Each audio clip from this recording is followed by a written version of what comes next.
We talked to my colleagues, producers here from ABC News, have talked to a gentleman who is a mechanic who works in a shop here in the neighborhood. He's making his way over to us now, and we'll talk to him now. Yes, sir. Hi. Byron Pitts, good morning. Could you stand here for a second, please? Yeah, sure. So what you were telling my colleagues now that you believe you saw one of the young men? No, I don't believe. I saw him at my shop on Tuesday. And?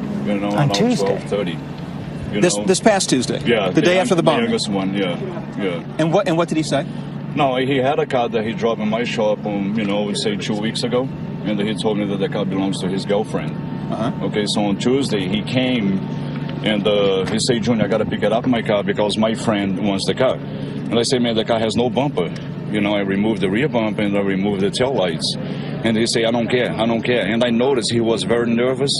He was biting, his fingernails, and he was, shaking his legs, and, but like I knew him for probably like 2 years. And this was a different kind of kid. He was agitated this time when you talked to him. Very agitated. Before he was very polite. It's not in a million years that you could, notice that the kid was an evil person, Would you please give me a description of the vehicle that he the had? car was a white Mercedes, which I think it's probably 06, 07, a wagon, E350 model, and had a rear bumper damage. Mm-hmm. Like I do with every car. What I do, I remove the rear bumper to make sure there is no damage, on the carriage. Massachusetts license plate? Massachusetts plate, yeah. But what I do, that was my mistake, because I put the cars on the parking lot.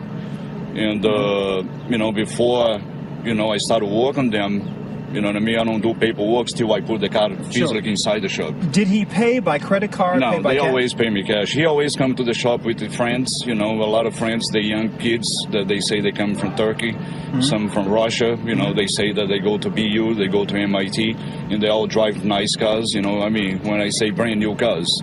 And they all dress nice like, any other young kid, like to dress. Any indication how they're able to get access to these nice vehicles? I've been dealing with, the students for, a few years now. I go on the shop for 15 years, and I know a lot of rich kids, they come to Boston, which is, it's normal.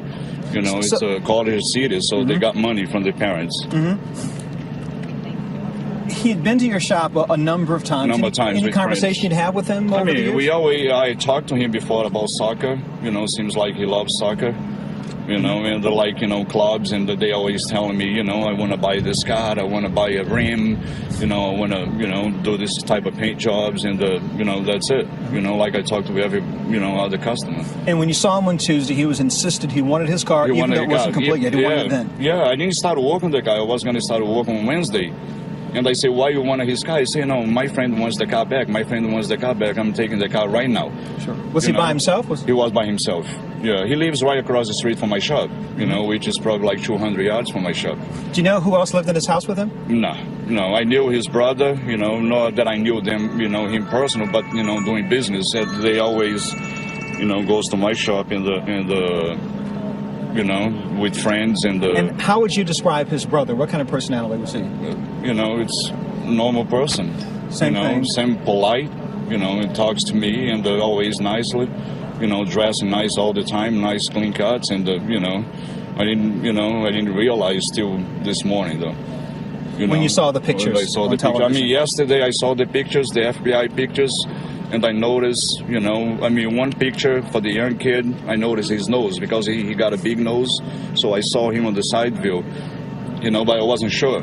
But once this morning I saw the picture that came from 7-Eleven, that they caught him last night with the hood on, I knew 150% that it was him. It was him. And the vehicle that Jahar picked up from your shop Tuesday afternoon was a Mercedes. A white Mercedes. Okay. White Mercedes wagon, and that's why I feel frustrated, man, because I was next to him like I'm next to you right now.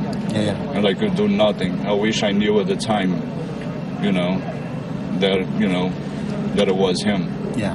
That's why I'm fighting with myself now, and, I feel guilty, I feel sad, I feel anger, you know what I'm saying? But, it is what it is. I wish I knew that, Yeah. And, that's the only thing I can say. Well, today you're not alone in those thoughts. Yeah. May I have your name again, please, sir? My name is Gilberto Jr. Thank you so much, sir. We appreciate it. Man. Have So, a nice George, you heard the information that the gentleman, this mechanic from a popular auto shop just across the street from the young man's house, says he brought in this Mercedes-Benz. He says it was his girlfriend's vehicle. Yeah, that's what he told me. He brought it in for repair work. The work wasn't done on Tuesday, but he came in sort of in a panic mode, agitated was the word I think we used earlier, insisting that he get his car back right then.